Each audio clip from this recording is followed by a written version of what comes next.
Coríntios, capítulo 5, do versículo 1 ao 2, começando no primeiro, diz assim: Geralmente se ouve que há entre vós fornicação, e fornicação tal que nem ainda entre os gentios se nomeia, como é haver quem abuse da mulher de seu pai.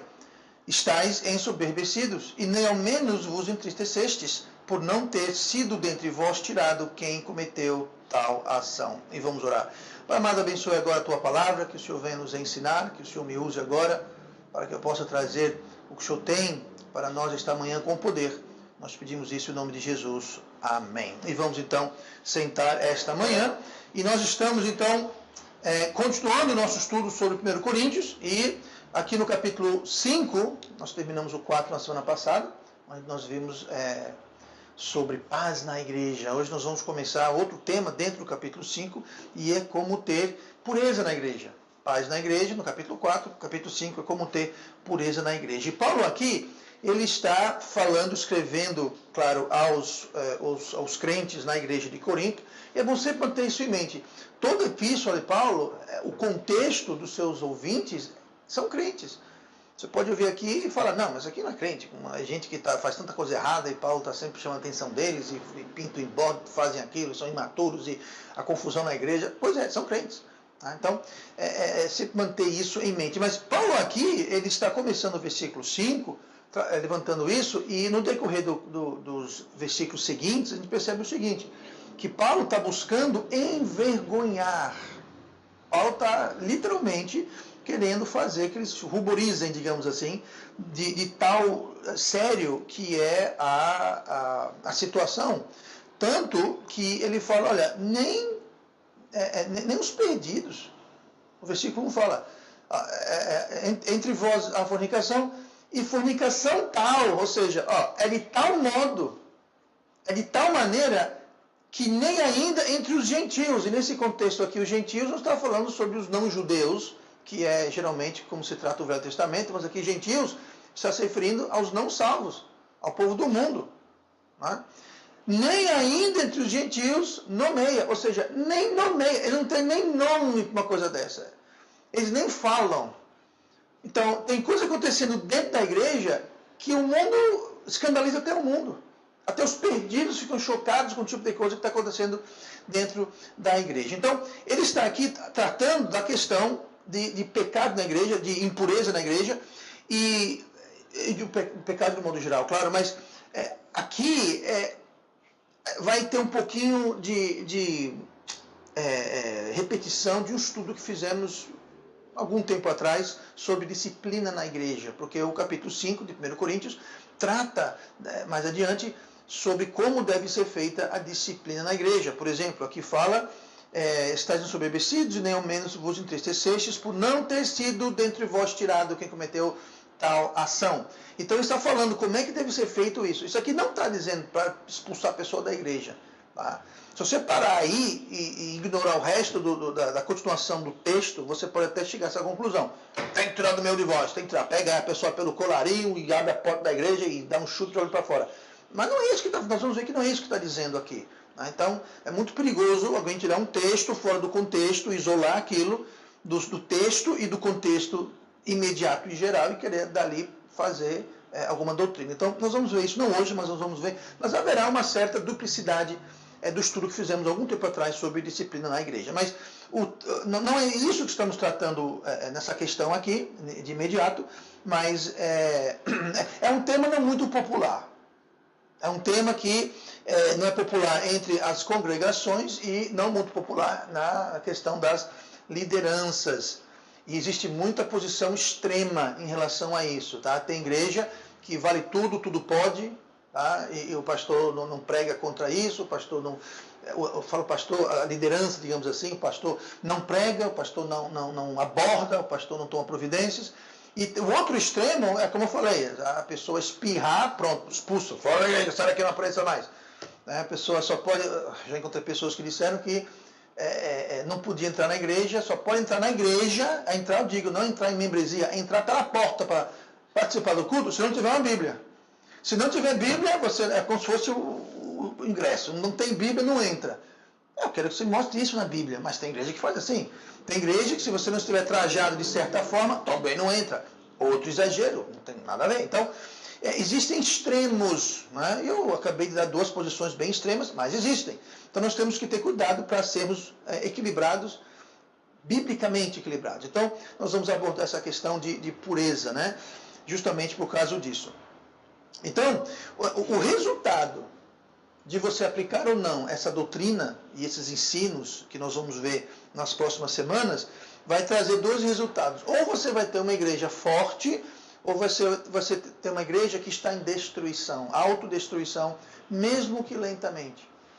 Lembrando que uma igreja, ela nunca é destruída de fora para dentro, ela é sempre destruída de dentro para fora. Por isso que é importante a gente tratar da questão da pureza. Agora, cá entre nós, pastor, existe alguma igreja, ou chegará um ponto que uma igreja pode estar, que estará totalmente, 100% pura, sem nenhuma impureza, sem nenhum pecado, sem nenhuma transgressão? A resposta é um redondo não, claro que não. Eu mencionei isso recentemente. Uma igreja saudável, ela sempre vai ter gente nova entrando, claro. E ao passo que pessoas novas estão entrando, elas vão estar em diferentes graus de crescimento, diferentes graus de graça, diferentes graus de aperfeiçoamento espiritual e santificação. Então sempre você vai ter pessoas que estão mais avançadas, menos avançadas. Você vai ter pessoas que são mais fiéis, que estão crescendo mais rapidamente do que outras. Tem pessoas que estão na igreja há 50 anos e ainda estão do jeito que estavam, ou muito pouca diferença de quando entraram. Então, sempre vai ter essa diferença. Então, não é uma questão que a gente está buscando aqui uma nirvana, uma utopia, uma perfeição, porque isso não existe, não vai existir. Agora, o que nós não devemos fazer é, em função dessa ausência de perfeição, então deixar rolar tudo. Não tratar, não abordar, não pregar a respeito e deixar a coisa correr solto. Isso também é errado. Mas a não aplicação dessas coisas que nós vamos ver vai gerar uma igreja que ou vai estar uma igreja cada vez mais forte e sólida, ou uma igreja que vai estar morrendo, se destruindo. E uma igreja morrendo e sendo destruída pode até ser numericamente grande e impressionante. Você pode ter uma igreja que está com centenas e centenas de pessoas, mas ela está morrendo. Então, números não diz nada. Eu não quero dizer que quanto menor a igreja, quanto menos pessoa, melhor a igreja. Tá? Eu sei que tem gente que pensa assim, eu já ouvi umas pessoas dizerem isso. Não, uma igreja não pode ter mais do que 30, 40 pessoas, senão não presta. Eu não vejo isso na Bíblia. A igreja em Jerusalém é uma igreja enorme. Tá? Eu conheço igrejas enormes, muito boas. Eu conheço igrejas enormes que não valem nada, que eu não iria para lá, nem para o meu velório eu iria. Mas a questão é que número não quer dizer nada. Eu não estou dizendo que quanto menos melhor, nem quanto mais melhor. Mas o que deve ser medido, pelo que deve ser medido o crescimento de uma igreja, é a transformação de vidas das pessoas, é a fidelidade à palavra de Deus, são almas sendo ganhas, a palavra de Deus sendo pregada e ensinada. Isso é onde você mede a solidez de uma igreja. E nós vamos ver mais um pouquinho sobre isso daqui a pouquinho. Então, uma igreja pura não quer dizer uma igreja perfeita. No sentido que não vai haver pecado, não vai haver nenhum tipo de transgressão. Lembrando que até a igreja que Jesus fundou, que era uma igreja itinerante, uma igreja que viajava para cima e para baixo, começou no mar da Galileia, após o seu batismo, e ficou viajando o tempo todo. Não era uma igreja fixa, uma igreja não precisa ter um endereço fixo ou uma sede. Mas na igreja que Jesus juntou para ele, que incluía os seus apóstolos, tinha um perdido, Judas. Não só era perdido, era ladrão, traidor. Então, se a igreja que Jesus Cristo iniciou, comandou e pastoreou durante 3 anos, tinha um bandido traidor, hipócrita no meio deles, então, com certeza, qualquer outra igreja também vai ter essas questões. Então, para que haja, no entanto, pureza na igreja, é preciso que haja algumas coisas muito importantes. A primeira coisa que nós vamos ver é que precisa se dar nome aos pecados. Tem que se dar nomes ao pecado. No versículo 1 fala, geralmente se ouve entre vós, que há entre vós fornicação, e fornicação tal. Então ele menciona 2 vezes para enfatizar. Tá? É uma palavra meio pesada, digamos assim, nos ouvidos. Fornicação. Então, mas Paulo não está aqui dizendo, geralmente se ouve que há entre vós umas coisas erradas. Não. Ele não fala, geralmente se ouve que há entre vós coisas que não deveriam estar acontecendo. Não, ele dá nome aos bois. Ele fala, olha, geralmente é conhecido que está havendo fornicação, F-O-R, ele soletra. E fala, fornicação tal, que nem o mundo nem os gentios, entre os gentios se nomeia. Então ele deixa bem claro aqui do que ele está sendo tratado. Então, quando se trata de manter pureza na igreja, a primeira coisa que tem que fazer é dar nome aos bois. E quando você evangeliza, também é bom dar nome aos bois. É bom ser bem específico. Tá? Eu sei que a gente pode começar dizendo, você sabe, né, que quando você evangeliza alguém, você pode começar dizendo que ninguém é perfeito, todos nós pecamos, etc e tal. Isso é um bom começo, mas é sempre bom você começar a dar nome aos bois, a ser específico. Falar sobre pecado de mentira, roubo, infidelidade, fornicação, o que seja. Então, é importante a gente dar nome aos bois. Agora, eu não sou do tipo que você precisa também massacrar, deixar a pessoa no chão chorando, se achando o lixo da terra. Tá? Você tem que perder a pessoa, você não tem que humilhar a pessoa. Tá? A pessoa tem que se humilhar perante Cristo, reconhecendo que é um pecador. Agora não é você chegar lá e falar porque você não presta, porque você... E sempre se inclua, falando sobre evangelização, sempre se inclua, porque nós somos pecadores. Porque nós mentimos, então nós não colocamos Deus em primeiro lugar. Então é importante sempre se incluir, tá? Mas sempre deixar bem claro isso, deixar a pessoa bem ciente do que estamos falando. Tá? Não são imperfeições ou erros, apenas e tão somente. É dar nome aos bois. E também na questão de tratar pureza na igreja, a mesma coisa. Tem que dar nome aos bois, tratar, dar, nomear, deixar bem claro o que está falando, não ficar generalizando muito, mas sendo bastante específico. Nós sabemos aqui, por exemplo, exatamente qual era o pecado que Paulo estava abordando. As pessoas na igreja, ao ler isso, certamente, talvez não, eles sabiam quem era que estava sendo adereçado aqui. Por quê? Porque Paulo foi específico. Se eu chegar aqui e falar, porque na nossa igreja existem pessoas que estão cometendo erros. Bom, quem está cometendo erro? Fora o pastor? Está todo mundo cometendo erro. Então, Paulo, você tem que ler, você tem que ser específico, você tem que saber do que está tratando, não ficar enrolando, não ficar dando indireta, não ficar dando mensagens sublimares. Não, você tem que ir lá e dar nome aos bois. Uma das piores coisas que o crente pode fazer é justamente desligar o pastor para si mesmo, criticar o pastor, se virar contra o pastor, porque o pastor está tratando de um pecado, e geralmente quando é o meu pecado de estimação, eu vou ficar todo oriçado, eu vou ficar todo nervosinho, e vou começar a querer então desacreditar o pastor, ou, melhor das hipóteses, desligar. Simplesmente, desliga e não é comigo. A pior coisa que pode fazer. Por quê? Porque você está se privando do ministério da palavra de Deus, quando você faz esse tipo de coisa. Então tem que dar nome aos bois. Falar sobre os dízimos. Quem não dizima, quem rouba dízimos de oferta de Deus, isso é roubo. É roubo, tem que dar o nome. Os trajes que a pessoa usa ou não usa. Tem traje que é indecente, tem que dizer. Tem traje que é indecente. Tem traje que mostra o que não deve mostrar. E nessa questão podemos abordar a questão são 3 questões. Eu chamo de os 3 Fs.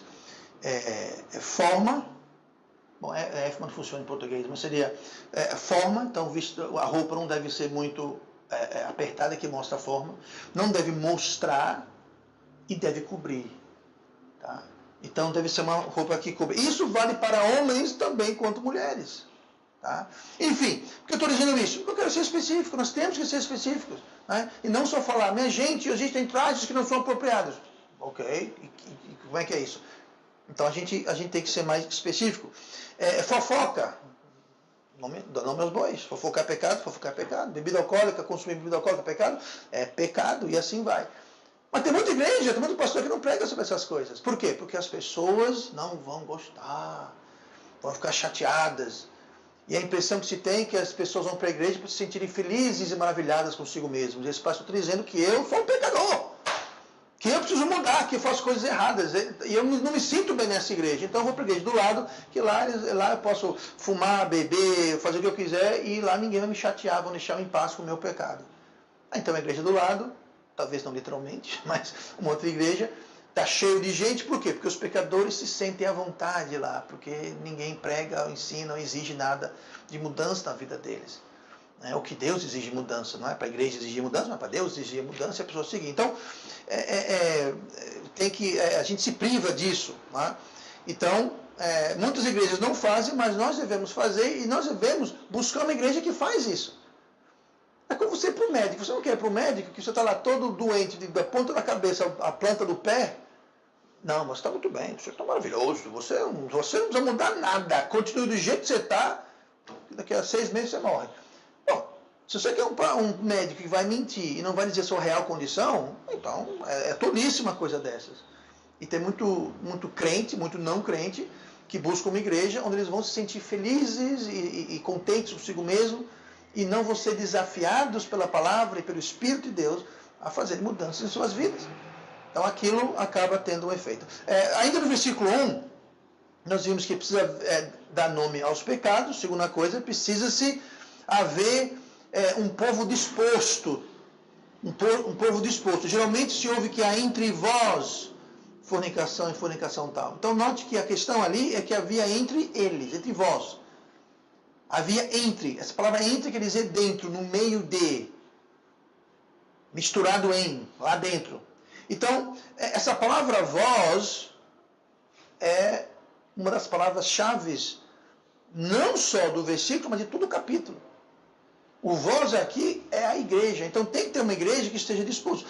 Se as pessoas não querem uma igreja pura, não haverá uma igreja pura. Não adianta só o pastor querer uma igreja pura. Porque o pastor não é a igreja. A igreja é uma coleção de crentes, salvos e batizados, chamados e congregados com um propósito em comum. E parte desse propósito é buscar, estar disposto a ter santidade e pureza. Mais uma vez, não quer dizer que nós vamos alcançar a perfeita santidade e perfeita pureza. Mas isso não quer dizer que nós devemos permitir, aturar e fazer vista grossa para pecados e impureza na igreja.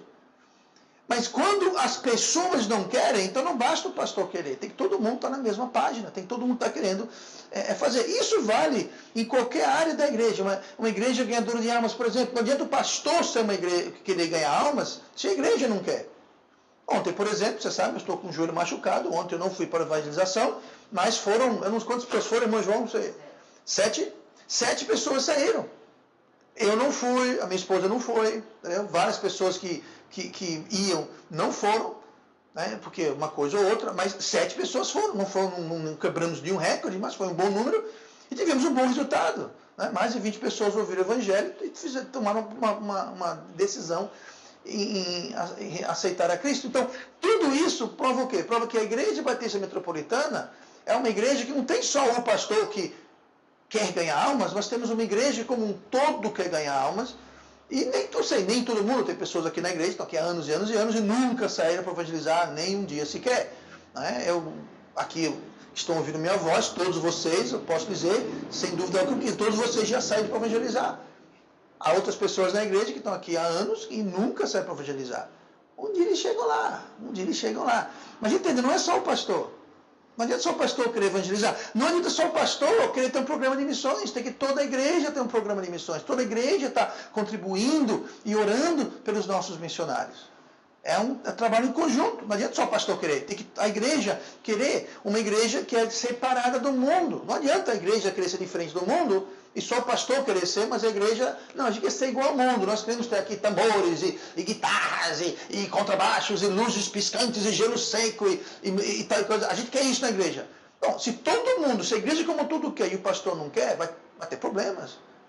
Vai ter problemas. Não que o pastor vai sair, mas as pessoas vão sair. Porque esse pastor aqui vai ter que estar enterrado e morto para ter esse tipo de coisa aqui na igreja. E mesmo assim, lá do céu, vão mandar chover trovão e fogo para queimar tudo aqui, se isso acontecer, estejam avisados. Tá? Então, entenda, é um conjunto, não adianta o pastor ou 2, 3 pessoas querer a igreja. Então, para ter uma igreja pura, tem que haver disposição. Esse vós, tem que haver voz. E note, a bronca aqui não é que estavam todos praticando fornicação. Essa não é uma acusação, não é o tema que Paulo está abordando. Ele não está falando que vocês todos estão fazendo isso. Não.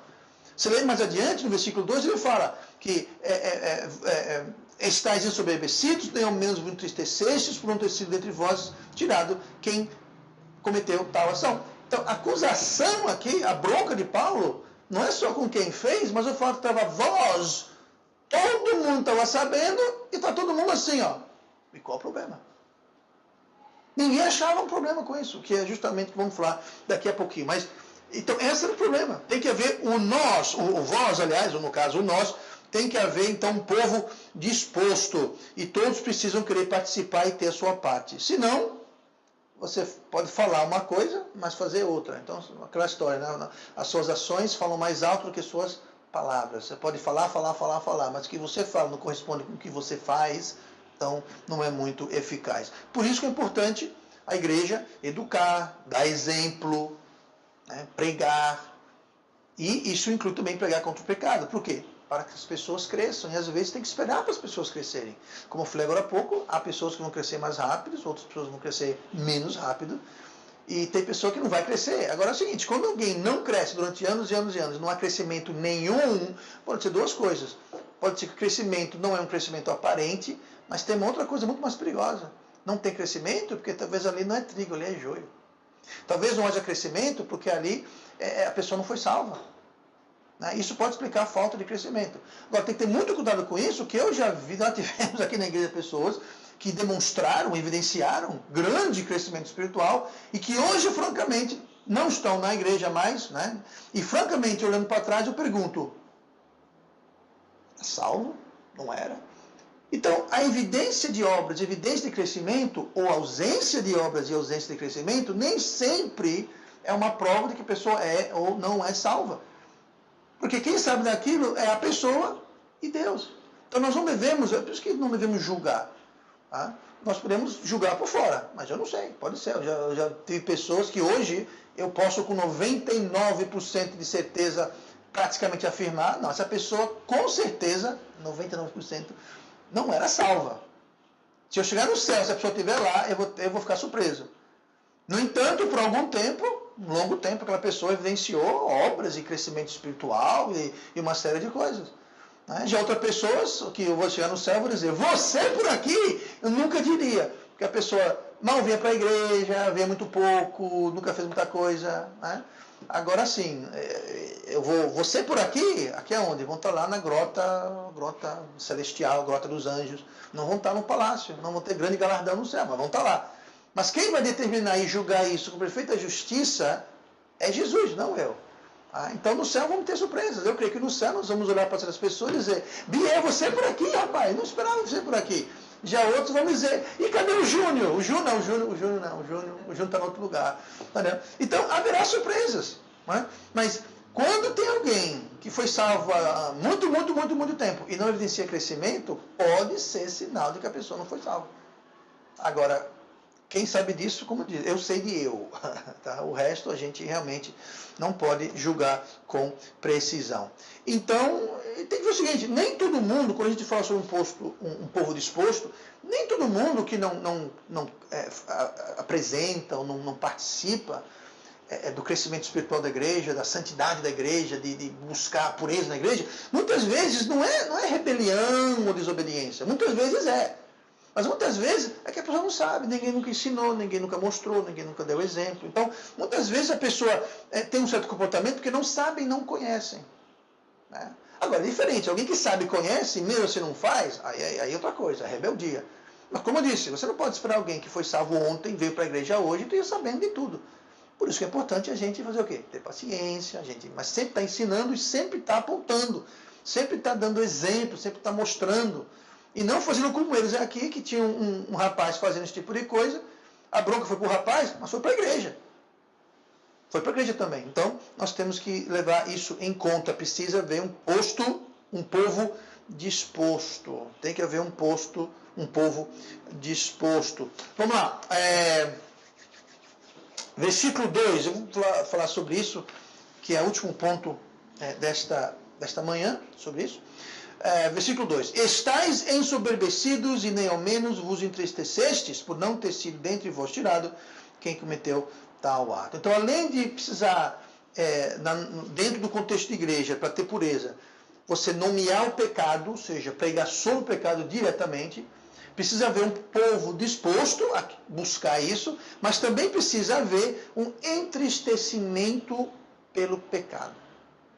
Aqui Paulo fala, olha, está acontecendo isso e nem ao menos vos entristeceis. Ou seja, ele está dizendo o seguinte, vocês nem tristes estão. Vocês nem tristes estão, vocês não estão chateados, não estão chocados, nem isso. Não fizeram nada. Mas não só não fizeram nada, vocês não acharam nada de errado com isso. Vocês não estão entristecidos, vocês não estão chocados, isso não escandaliza vocês. Vocês acham isso normal. Então tem que haver entristecimento. E quando não há um entristecimento pela presença do pecado, seja na igreja, ou seja em nossas vidas, quando não há esse entristecimento, é um problema muito sério, muito perigoso, porque a Bíblia fala, o apóstolo Paulo falou lá em Tessalonicenses, não entristeçais o Espírito Santo. Como é que você entristece? Como é que eu entristeço o Espírito Santo? Justamente permitindo, acoitando o pecado, a impureza, a transgressão em nossas vidas. Então, o pecado entristece o Espírito Santo. Se o Espírito Santo está triste, você está triste. Então, se você não está triste, é porque o Espírito Santo não está triste. E se há pecado, o Espírito Santo deve estar triste. Então pode significar o quê? Pode significar uma ausência do Espírito Santo. Por isso que a pessoa está tão feliz e contente, em paz com o pecado, porque não há convicção, não há entristecimento do Espírito Santo. Note uma coisa, a carne não vai ficar triste com o pecado. Muito pelo contrário, a carne adora o pecado, a carne quer o pecado. Então, se há pecado e aquilo não te entristece, te garanto que a carne está contente com aquilo. A carne não vai ficar triste. É o espírito do homem que nasceu de novo, no novo nascimento, que é vivificado pelo Espírito Santo. Esse novo homem, ele vai ficar triste. Porque o Espírito Santo que habita em nós está triste, o Espírito Santo que habita em nós lado a lado com o novo homem, que é o nosso Espírito vivo, se o Espírito Santo está triste, ele vai estar triste. Mas se não se entristeceram, então há uma forte possibilidade que o Espírito Santo não está lá. Que não existe um novo homem, portanto. Agora, pode também ser o seguinte, pode ser que a pessoa não tenha alimentado o espírito, o seu lado espiritual está fraco, raquítico, anêmico, e a carne está forte. E na sua alma, onde residem as emoções, está sendo alimentada e influenciada pela carne, que está muito feliz com o pecado, então você não vai ficar triste. Porque a parte que iria entristecer você, que é o novo homem, ele mal consegue levantar um dedinho. Ele está muito acabado para sentir nada, ele está morrendo de fome, não tem força para entristecer a alma e nada, está lá raquítico no canto. Tá? Então entenda, a falta de entristecimento pelo pecado pode indicar, sim, uma ausência de novo nascimento. Não estou dizendo que é, mas pode ser. Na melhor das hipóteses, significa uma carne muito forte e um lado espiritual raquítico. Melhor das hipóteses. Pior das hipóteses, a pessoa é perdida e está indo para o inferno. Claro, é pior. Mas outra hipótese, pelo menos não está indo para o inferno, mas não quer dizer também não é um bom indício. Então, a razão porque muitas igrejas não estão dispostas a buscar e pregar, e ensinar e promover uma igreja pura, é porque muitas igrejas e pessoas estão mais preocupadas do que o pecador vai achar do que o que Deus pensa, o que Deus acha. Eles estão mais preocupados em ofender o pecador do que em ofender ou não Deus. Eu já falei isso antes, vou falar várias vezes, não é nenhum segredo, mas se for entre ofender alguém e ofender Deus, eu vou ofender você. Eu não quero ofender ninguém, entenda. Mas também eu não vou ofender Deus. Então, se eu puder não ofender ninguém, nem Deus, nem você, então eu vou navegar essas águas. Agora, se chegar um ponto que eu vou ter que tomar uma decisão entre ofender você e ofender Deus, eu vou ofender você. Ou seja lá quem for. Tá? E tem muita igreja que não quer isso. Tem muita igreja que prefere não ofender a pessoa. Não ofender o pecador. E isso está errado. Paulo falou, se eu estou agradando a homens, então eu não sou servo de Deus. Se eu estou preocupado em agradar a homens e não agradar a Deus, eu estou fazendo o que é no ministério. É exatamente isso. Se eu estou mais preocupado em manter a congregação feliz, satisfeita e contente comigo, e não Deus contente comigo, então algo está muito, muito errado. E aquela igreja está com problemas muito sérios. Então, o mundo está cheio de crente que nunca se entristecem ou se lamentam pelo pecado e ficam indignados quando o pastor prega contra o pecado. Aí vem palavras como, você é um legalista, você é um isso. Diga o que quiser. Tá? Mas a verdade é essa, tem muita gente que não aceita. Por quê? Porque o espírito, se é que está lá, está tão fraco que podem acontecer as maiores aberrações, e acontecem, e ninguém nem se entristece, ninguém fica indignado, ninguém acha ruim, todo mundo aceita. E muitas igrejas não é só que existe na congregação, mas são pessoas em posição de liderança. Vou dar um exemplo aqui. Uma denominação conhecida, por que não dizer Assembleia de Deus, votou mudar a Constituição, permitindo que pastores divorciados, que recasaram de novo, possam continuar sendo pastores. Mas peraí, a Bíblia não fala que isso é errado? É, mas eles decidiram que não tem problema. Preferem agradar os homens. Agora é interessante, é como Brasília, né? Quem mudou essas regras foram as pessoas envolvidas nessas coisas. Então entenda, é um clássico exemplo de uma situação onde vamos agradar as pessoas, mas não vamos se preocupar em Deus. Tá? Então fizeram justamente isso. E existem outras pessoas de liderança, pessoas que trabalham no louvor, no ensino, que estão em pecado conhecido, grosseiro, grotesco, que tem posição proeminente na igreja de uma coisa ou de outra, e ninguém acha nada demais com isso. Está errado, está errado. Tá? E agora, se é um irmãozinho normal, aí todo mundo cai em cima. Se é um líder, todo mundo faz vista grossa, que é pior ainda, pior ainda. Então, não deve acontecer esse tipo de coisa. Né? 2 Timóteo 4, versículo 2, fala assim, que pregues a palavra, instes a tempo e fora de tempo, redarguas, reprendas, exortes, com toda a longanimidade e doutrina. Então aqui, Paulo instruindo a Timóteo como deve ser a receita e a proporção da pregação da palavra de Deus. Então nós temos aqui 3 ingredientes, redarguir, repreender e exortar. Tá? Agora, esse versículo é um versículo que tem muita coisa aqui. Eu vou só passar assim por cima, senão a gente vai prolongar o estudo de hoje. Mas tem que pregar, só para mencionar isso, com longanimidade e doutrina. Longanimidade é paciência. Então você prega com paciência. Por que paciência? Porque a pessoa não vai talvez aceitar aquilo na primeira vez, nem na segunda, nem na terceira. Tem gente que aceita, tem gente que não aceita. Então você tem que ter o quê? Paciente. Paciência está ensinando constantemente. Não é, bom, eu falei isso uma vez, agora não. Com paciência. E doutrina. Então, pegue com paciência, mas com doutrina, com verdade. Não abra mão da verdade. Mas quais são aqui os ingredientes? Bom, os ingredientes são redarguir, repreender, exortar. Redarguir e repreender está falando sobre o pecado. Então, dos 3 ingredientes, 2 tratam do pecado.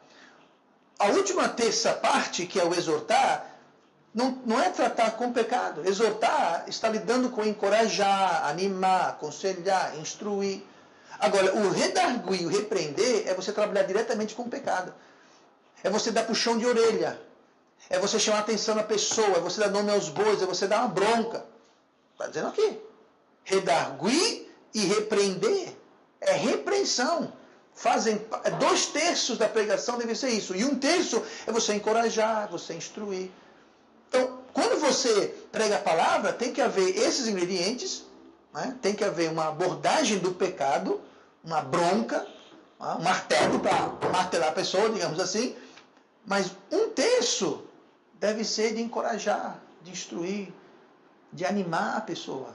Não é só chegar lá e descer a lenha na pessoa. Não. 2/3, ou seja, a maioria da pregação tem que ser isso.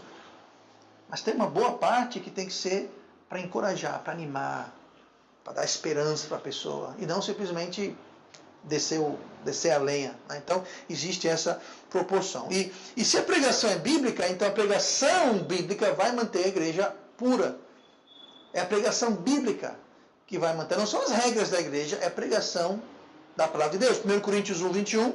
Visto que na sabedoria de Deus, o mundo não conheceu a Deus pela sua sabedoria, aprove a Deus salvar os crentes pela loucura da pregação. A loucura da pregação.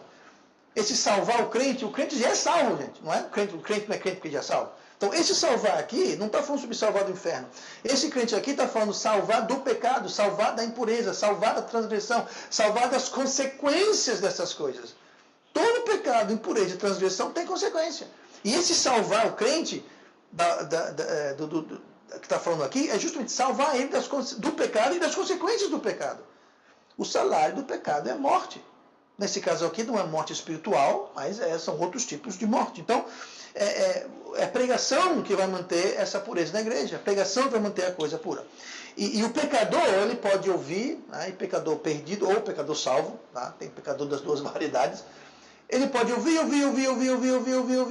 e aquilo pode aparentemente por fora não surtir efeito algum. Pode ser que não está surtindo efeito algum, nem por fora nem por dentro. Mas Isaías traz um versículo interessante, lá no 55, Isaías 55, versículo 11. Assim será a minha palavra que sai da minha boca. Ela não voltará para mim vazia, antes fará o que me apraz e prosperará naquilo para que a enviei. Então a palavra de Deus nunca volta vazia. A palavra de Deus sempre traz um resultado. Pode não ser o resultado que você queira, mas vai trazer um resultado.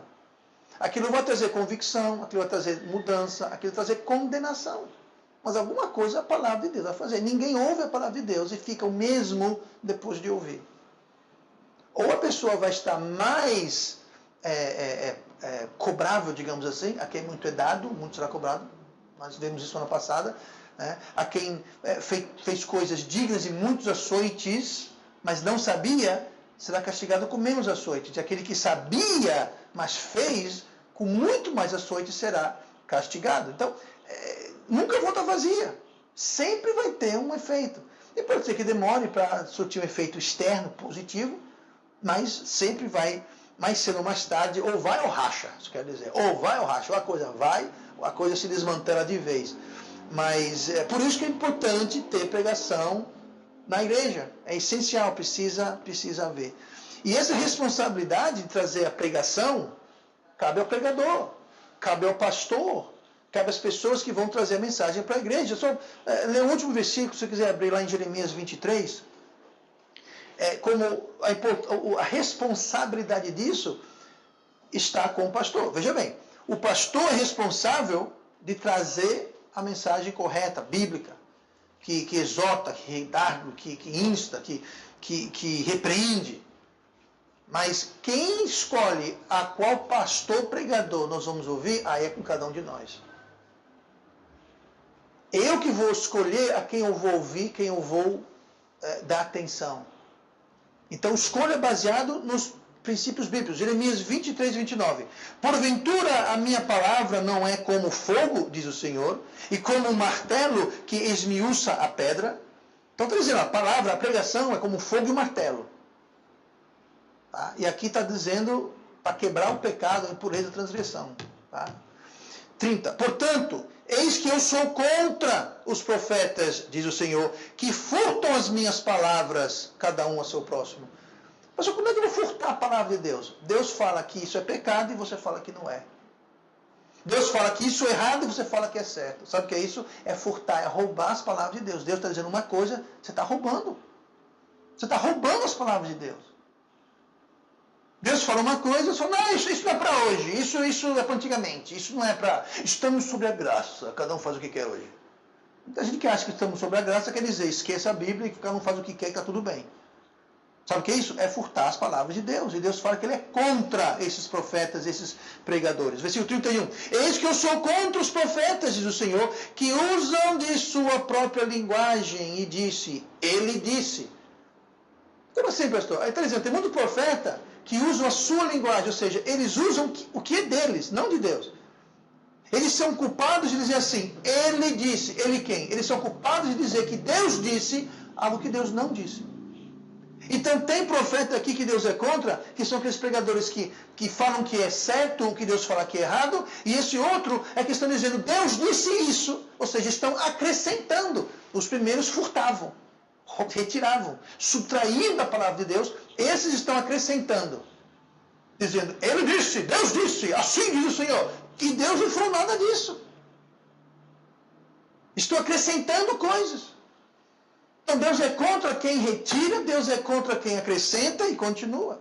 32. Eis que eu sou contra os que profetizam sonhos mentirosos, diz o Senhor, e os contam, e fazem errar o meu povo com as suas mentiras e com as suas leviandades, pois eu não os enviei, nem lhes dei ordem, e não trouxeram proveito algum a este povo, diz o Senhor.